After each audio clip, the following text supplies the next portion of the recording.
If you are fertilizing all your vegetables the same way, on the same schedule, with the same product, you are almost certainly overfeeding some plants, underfeeding others, and feeding the wrong nutrients at the wrong growth stage across the board.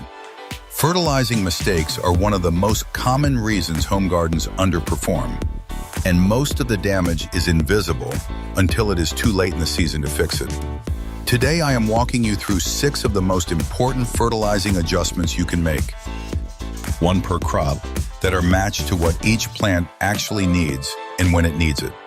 These are not general rules. They are specific to the growth stage and the nutrient demand of each plant. Subscribe before we start if you want more content like this. I post practical, no-nonsense gardening advice every week, and this is exactly the kind of thing that makes a real difference in your harvest. Let us talk tomatoes first, because this is where I see the most expensive mistakes being made. Most gardeners use a balanced fertilizer throughout the entire season, or worse, a high nitrogen fertilizer, because the plant looks big and healthy. Here is the problem. Nitrogen drives vegetative growth, leaves, stems, branches. That is exactly what you want early in the season when the plant is establishing itself. But once your tomato plant starts flowering, high nitrogen becomes the enemy. It keeps pushing leaf production at the expense of fruit development. You end up with a huge, beautiful plant that produces very little. Once you see the first flowers forming, switch to a low nitrogen, high phosphorus fertilizer. Phosphorus supports root development and fruit set. That is the shift that turns a leafy plant into a productive one. Peppers have a specific micronutrient need during fruiting that most standard fertilizers completely miss: magnesium.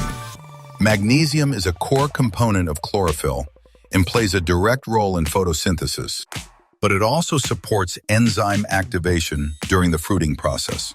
A deficiency shows up as yellowing between the leaf veins, a pattern called interveinal chlorosis, and it reduces fruit size and count.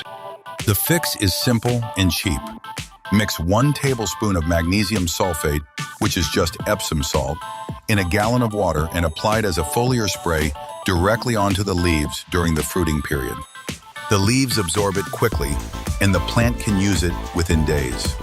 Do this every 2 to 3 weeks during active fruiting, and you will see a noticeable difference. Beans are one of the few crops where the standard advice is to add less, not more. Beans are legumes, and like all legumes, they form a symbiotic relationship with nitrogen-fixing bacteria in the soil. These bacteria colonize nodules on the roots and pull nitrogen directly from the atmosphere for the plant to use. This is free fertilizer. When you add nitrogen to bean plants, you are not helping them. You are actually telling the plant that nitrogen is already available, which suppresses the activity of those root nodules. The plant stops investing in that relationship, and you lose the biological advantage beans come with built-in.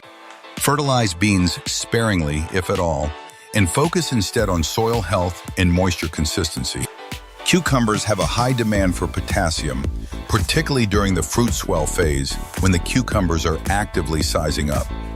Potassium regulates water movement within the plant, supports cell wall strength, and directly influences the size and quality of the fruit. A potassium deficiency at this stage shows up as poor fruit development, hollow centers, and bitter flavor. Switch to a potassium-rich fertilizer or a dedicated fruiting formula once cucumbers begin forming, and apply it consistently throughout the harvest period. The difference in fruit quality is significant and measurable. Leafy greens need nitrogen fast and early. They are not deep-rooted plants with complex nutritional needs across multiple growth phases. They grow, you harvest, that is largely it. Fast-release nitrogen early in the season drives exactly the rapid, lush leaf growth you want. However, there is a timing trap many gardeners fall into. Continuing to push nitrogen as the season warms and day length increases triggers bolting, where the plant shifts into flowering mode and the leaves become bitter and unusable.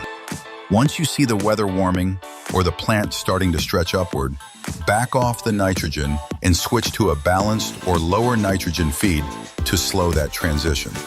Garlic has a clear endpoint, and most gardeners fertilize right past it. The bulb develops underground over a long season, and feeding supports that development up to a point. But approximately 6 weeks before your expected harvest date, you need to stop all fertilizing entirely. Here is why. Nitrogen late in the season keeps the outer wrapper leaves of the garlic bulb soft and damp. Those wrappers are what protect the bulb in storage. Soft wrappers mean shorter shelf life, higher disease risk, and garlic that rots before you can use it. Stop feeding, let the plant harden off naturally, and your harvest will store far better. To summarize, for tomatoes, switch from nitrogen to phosphorus at first flower.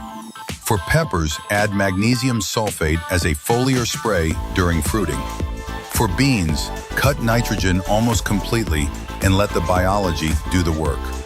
For cucumbers, prioritize potassium during fruit swell. For leafy greens, go heavy on nitrogen early, but pull back before bolting. For garlic, stop all feeding 6 weeks out from harvest. These are not complicated changes. They are timing and product adjustments that match what your plants actually need at each stage. Pick one crop from this list and apply the right strategy this season. Leave a comment below and tell me which one you are trying. Subscribe if you have not already, and I will see you in the next video.